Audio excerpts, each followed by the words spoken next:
Hi, everybody. Welcome back. You are live at 5:27. Well, I'm 2 minutes late here. Thanks to my producer, Steven, and my executive producer, Jordan, and my board op, Kevin. We really appreciate it, man. We got a lot to talk about. We got 33 minutes to talk. But first, I've got to thank Town Meeting TV. Look at that. That's a cool hat. And then a cool tote bag to put the hat in.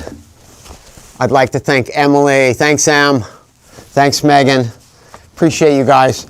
As always, the best coverage of Town Meeting Day, which is my favorite day of the year, is only on Town Meeting Television. So what we're doing today is we're basically doing a recap. I'm going to start at the top. We got a new mayor.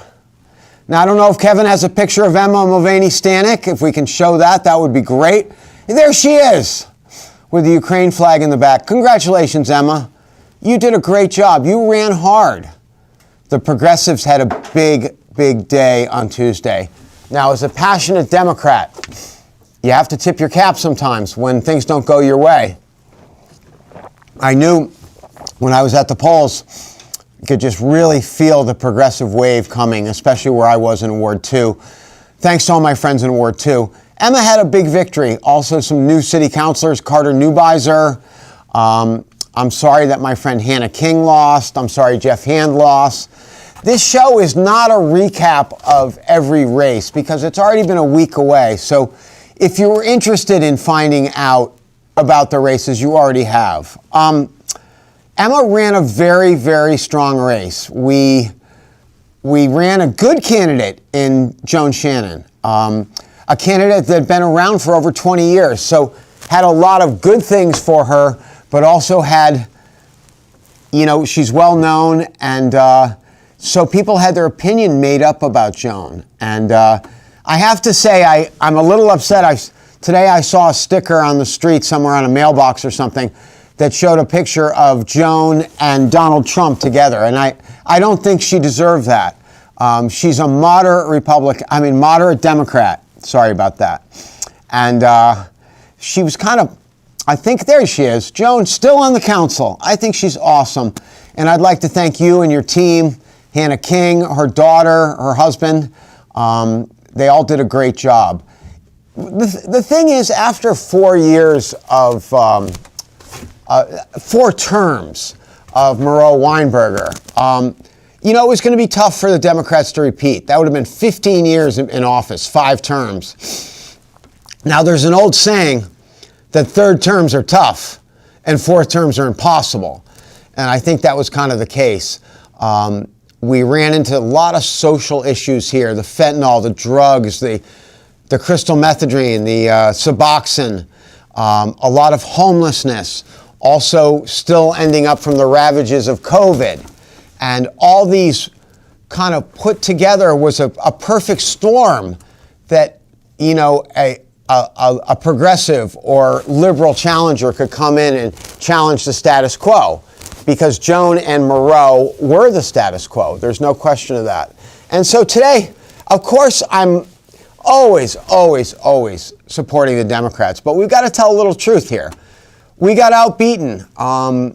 I think that Emma was able to tap into, an amazing resource, which is young people that were very fired up and would go knocking on doors 5, 6, 7 nights a week. And that's tough to beat. I want to congratulate Emma. So what's going to happen, excuse me, is we're going to have a council of 7 Democrats and 5 progressives. So we're going to have a progressive mayor, and we're going to have a city council that is dominated by Democrats. So there's going to be I think what they're going to try to do is kind of put it together here. I think my friend Ben Travers, who is in Ward 5, he won a big re-election by over 800 votes. I think he is the leading candidate to be city council president. He or Mark Barlow, that did it very well, and Sarah Carpenter. We have a lot. We also have some things to be happy about. All 3 ballot items passed overwhelmingly: school board, a bond issue on the electric company, and also some more money for public safety, which we all agree, I think we all agree, was the number 1 issue in the campaign. Now, the progressives had a lot to answer for. They had, on their reign in 2020, what they didn't do, they did not defund the police. That is not the case, and I want to state that. I think that's a Republican trick. But what they did was they did not, for example, if a policeman after 20 years retires or moves to another job or moves out of state, they did not replace that policeman. And so we were at dangerously low levels. I think Emma wasn't part of that. She is a state representative. And I think public safety in Montpelier is a big issue. I know it is with Governor Scott. Now, talking about Emma's seat, she is a state house person. So what I'm thinking, and I haven't talked to her about it, I saw her on Election Day, is I think that she will resign that, and I wouldn't be surprised if her campaign manager, and also who's city councilor, he didn't run again, a friend of mine, a guy named Joe McGee. I don't know if we have a picture of Joe. Smoking Joe McGee. Good guy. I have a feeling that he will be named to her seat. Emma, if you're watching that, I think it would be a good appointment. Joe worked very, very well with the Democrats. He's a great advance man. He's done advance work for former President Barack Obama and also did a lot of advance work for Congressman Peter Welch when he was running for Senate. So, you know, what we have here is a kind of a changing of the guard. It's kind of interesting. Moreau and Karen Paul and Joan Shannon will not be running for mayor in 3 years. Joan has 1 more year on city council. I would kind of think that would probably be it after, I think, 22 years or 20. And, you know, maybe time for her to do something else because it's very, very time consuming. You get calls at home at night, you get emails, you have to do a lot of prep.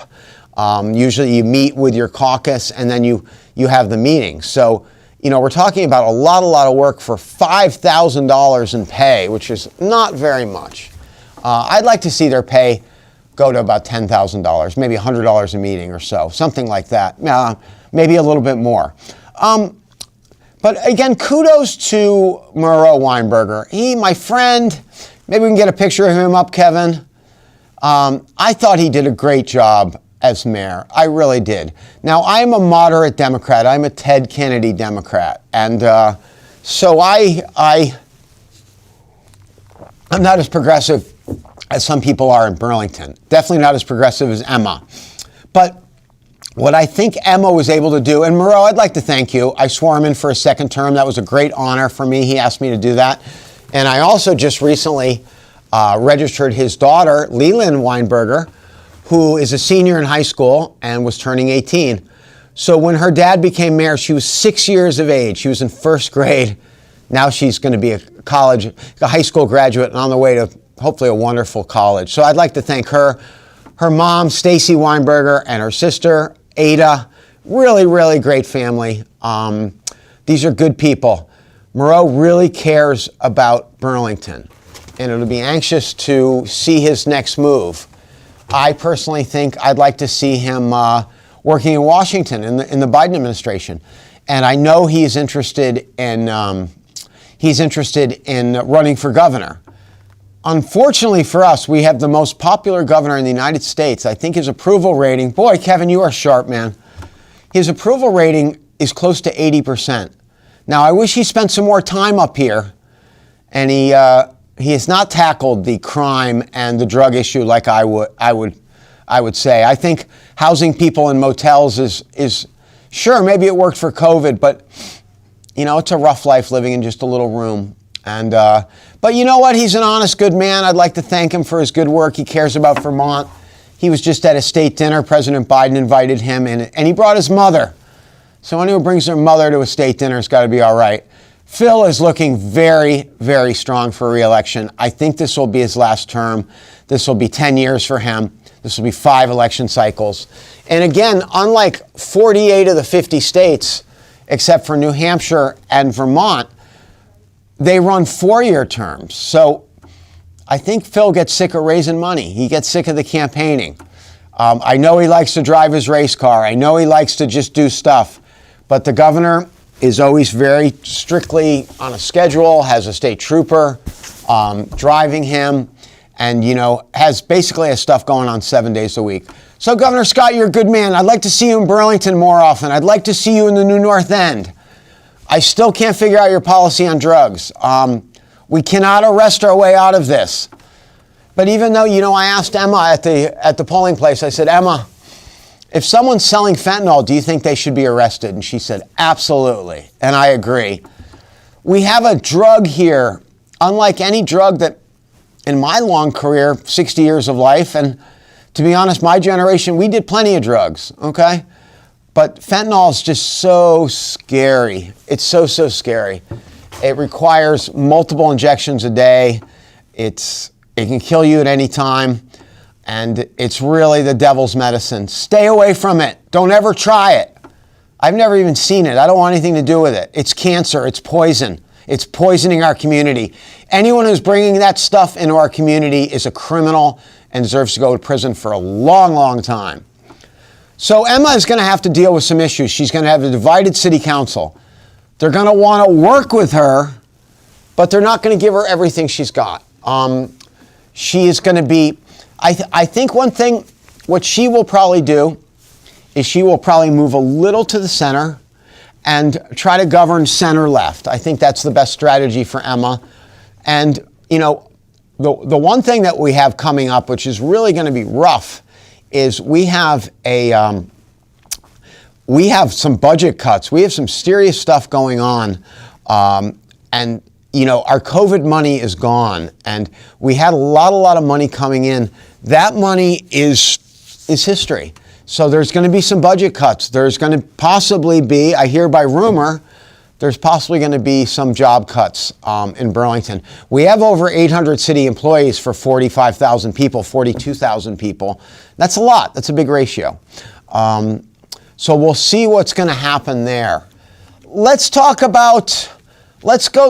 over to the state here. All our officers will be up for election in November. That includes, can we get a picture of them? I saw him at Seth Meyers. Maybe Mr. Zuckerman as lieutenant governor. That includes Doug Hoffer as auditor. That includes, there he is. And that's an old picture. He's cut his ponytail and he donated it for Locks for Love, which is wigs for people with cancer. David's a good guy. We had fun at Seth Meyers. Really great stand-up. He did 2 shows at the Flynn. I'd like to thank the Flynn and Mr. Meyers for letting me do a voter reg there. I registered 5 people to vote. Special thanks to my friend AJ Fusil at the Flynn. And obviously, it went right through Mr. Meyers' management. Now, Seth, we did the show on Saturday. On Monday, it was his 10th anniversary, he had President Biden on. So pretty cool. He wasn't just funny, he was smart funny, Seth. Hey, there he is. Okay, let's talk about this guy. Boy, did he kicked it, man, for I was going to say town meeting day. State of the Union. Absolutely exceptional speech. And he took on the Republicans. He took on those crazy Freedom Caucus. They were hooting and hollering, wearing Trump hats, being, chanting all sorts of crazy things. But, he stood tall. He's so used to being in the political thick of it that he did a great job. I liked all the people that he and Dr. Jill Biden, and maybe we can show her, invited to the ceremony. I liked what he talked about. I'm thinking about 10 things I liked he talked about. I liked what he talked about immigration, that because you're here illegally, there's got to be a path for citizenship. Remember, anyone watching this show, me included, my grandfather came here from Ireland with $50, okay? He knew one person, and he had a leg up because he could speak English. But think if you come here, you don't know anyone. It's cold, it's winter. You've had a rough thousands of mile trip. God knows what's happened to you on the route. You cross the cold Rio Grande, and you're in America. That's tough, man. That's really tough. Getting back to the the State of the Union. I liked what he talked about protecting trans rights. I liked what he talked about with Roe versus Wade. That used to be the law of the land. We see how Trump's biggest success was getting these three justices on the court: Brett Kavanaugh, Neil Gorsuch, and Amy Ford. They're all very conservative, and they're all young. They're going to be on the court for a long time. We're in a bit of a jam on that. What we need to add to the Supreme Court, and this is so vital that President Biden is reelected, because, my God, they could have 6 or 7 on the court, and right now it's 6-3. If our members passed away or had to quit, we'd really be in trouble. He also talked about, affirmative action. Sure, maybe it needed some changes. Okay, it's an old program. It dates back from the 70s, 1979. But mend it, don't end it, as Jesse Jackson always says. I think people sometimes who are in tough circumstances need a leg up, need a helping hand. Our country has been built by immigrants, and, our country is changing. The white power elite is on its way out. We're going to be primarily Hispanic. In 20 or 30 years, we'll be more than 50% Hispanic. And we see that Black lives matter, trans lives matter, Hispanic lives matter, indigenous people matter. Now, I'll tell you one thing I always like about President Biden was he nominated the head of Indian Affairs, which is a very important cabinet position. Remember, the Indian Affairs, they have millions of acres out west. And he, as our secretary, he has appointed an indigenous native to be secretary. First time ever. So for all these years, our indigenous friends who we so screwed over and left on crummy land and the reservation so rough, were always administered by or dictated by a white male. Now those days are over. I'd like to thank him for cabinet appointments. I see that our friend Kamala Harris, the vice president, has really picked it up and seemed to assume more a leadership role. Great picture of her. She was over in Europe with all our allies. Now again, it seems like Donald Trump is for the Russians. That makes him a traitor in my eyes. What does Putin have on Donald Trump? He has something. How could you not be for the Ukrainian people? First, Russia annexes Crimea. Okay? That's like taking New England. Okay, Canada's taking New England. There he is. Boy, what a devious bastard he is, man. I dislike that guy. He's got so much blood on his hands. And now as we see that Sweden and Finland are in NATO, I think he feels his back is against the wall. We want to work with him, but we need a ceasefire in Ukraine, and we need them to return to the previous positions that they took. We see that the Russian army is not as fallible. Is this their Vietnam? Is this their Afghanistan? It seems like it. They're taking a lot of casualties. It's so sad. They're grabbing guys out of prison and saying if you fight, almost like commando kamikaze type stuff, you'll be freed. And these poor guys ended up just using as cannon fodder. Unfortunately, we're still fighting over there, kind of a World War I trench warfare, but with modern weapons and drones. So it is very, very difficult war and cold. It's a little colder than here. And do you imagine fighting all February outside in a trench? I don't think you do. Okay, I got 14 minutes, so I want to keep talking about the State of the Union. I liked what he talked about these large corporations not paying their taxes, not paying their fair share of taxes.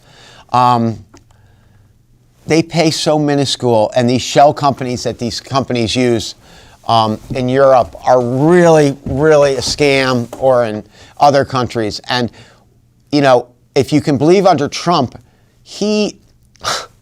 God, I have to laugh because it sounds like I'm making this stuff up, but he took the budget of the IRS and cut it in like a third.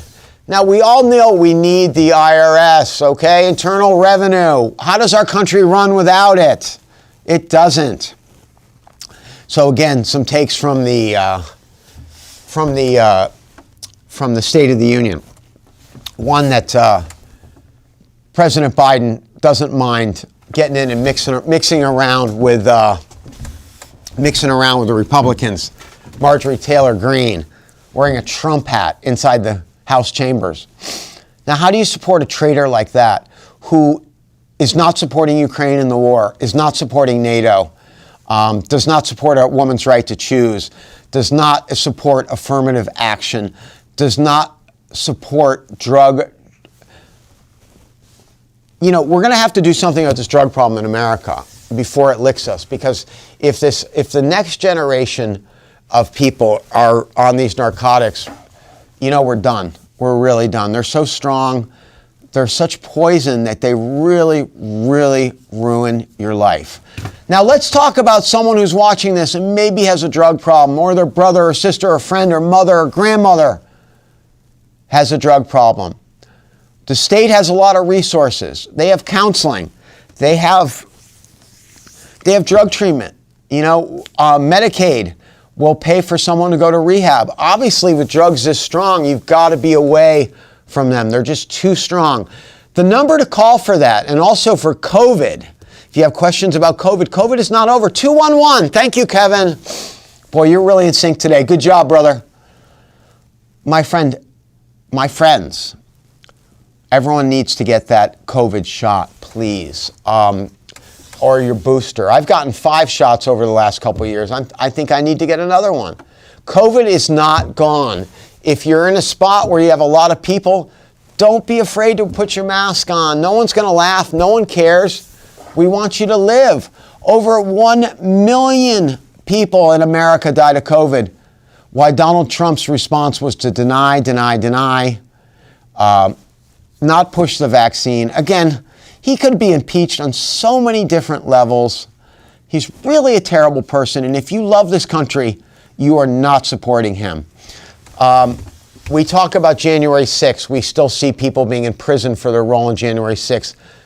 Attacking the Capitol, destroying the Capitol, urinating in the Capitol, vandalizing the Capitol, threatening representatives and senators and a vice president's life. I really think if Mike Pence or Alex AOC or Nancy Pelosi, if the mob had gotten close to them, they would have killed them. And that is murder. Okay?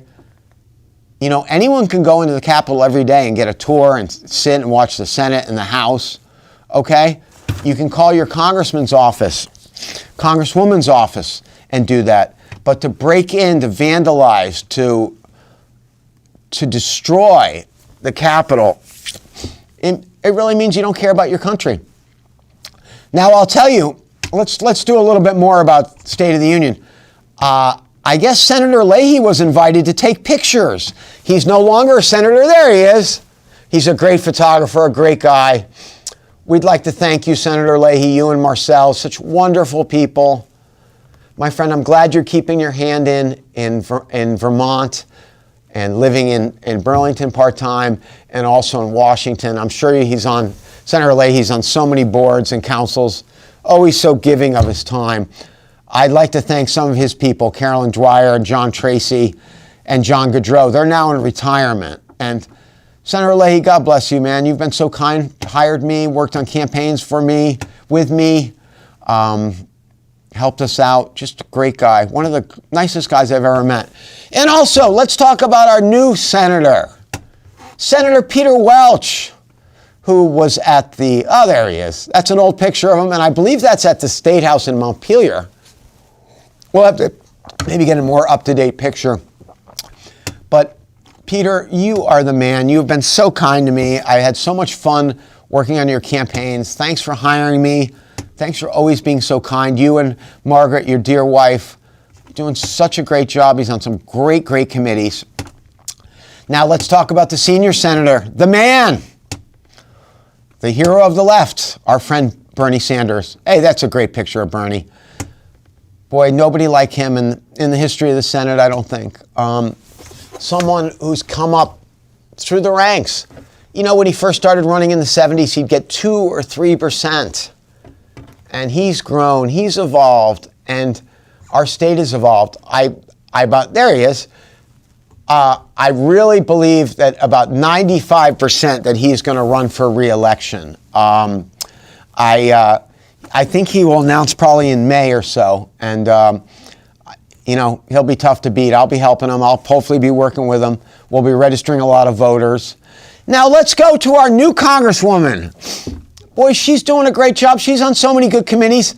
Now that looks like a picture of her at the state capitol also, on the lawn. Maybe we can get, that's a good picture.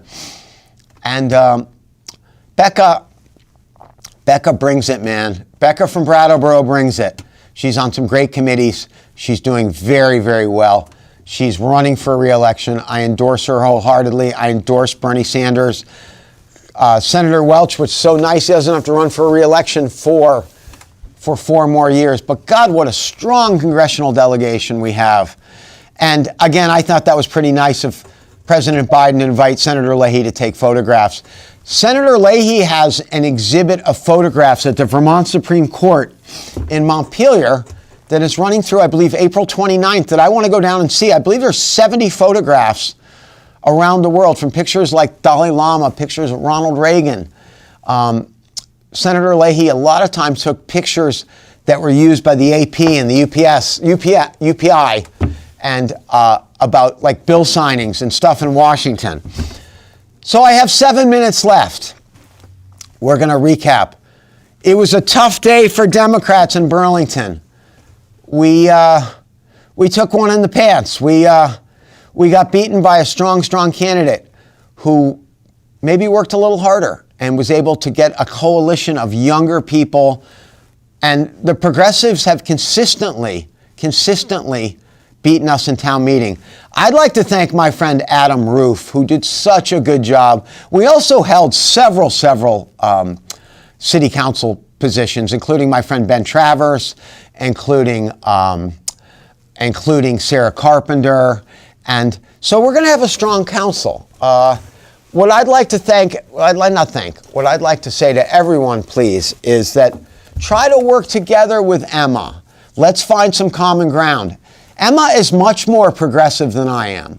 But you know what?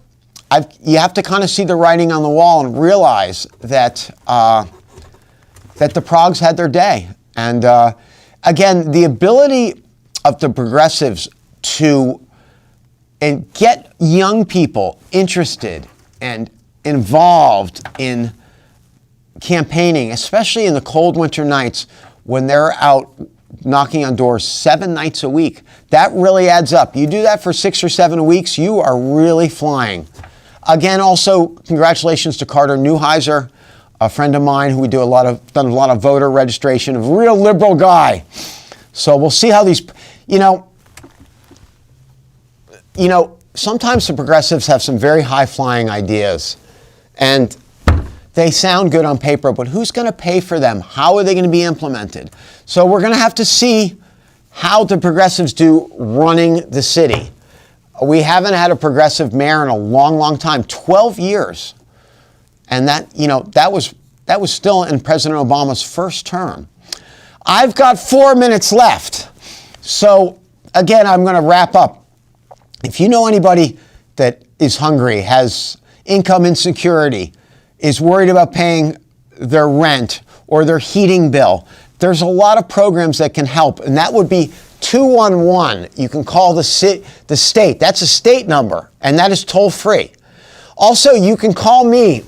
We're about 7.5 months away from the general election, and you can give me a call. I'd be glad to register anyone to vote. My telephone number is 802-540-0717. That's 802-540-0717. I'd like to thank everyone here. Town Meeting Television was outstanding on Town Meeting Day. And for someone who's, everyone's going to laugh. Don't laugh, Stephen or Kevin, but my favorite day by far of the year is town meeting day. It's really so special, and especially I find where I work at the polls in the Old North End at wards 2 and 3. Now, a lot of the wards change. All the wards have to be within 10% of each other. So, for example, I was in Ward 2 for 25 years. I'm now in Ward 3. Some people are in Ward 4 that were in Ward 2. Some people are in Ward 3. 1 and 8 have changed a little bit. So by the time of the next election, you know, it's always good to find out. You can always call City Hall. That's 865-7000, or send them an email. In my last 3 minutes left, I'd like to thank Town Meeting Television for this great hat. Let's see how it looks. Wow! A custom fit, Kevin. And then this handy dandy tote bag. You know, I might give this to my mother. This looks like kind of a mom tote bag. I have 2 minutes left. I'd like to thank everyone for voting. Still, the turnout was too low. I was told by a friend only 35%. Now, remember, the rolls are a little overfilled. We have a lot of college students that leave town. We have people that pass away. People move. You know, if you're moving out of town, or you're graduating and leaving, maybe just let City Hall know, and we can keep these rolls up to date. But the people that did come out, they really cared, and they showed they cared.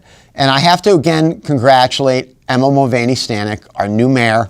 She will be sworn in on April 1st. What will happen, there'll be a city council meeting.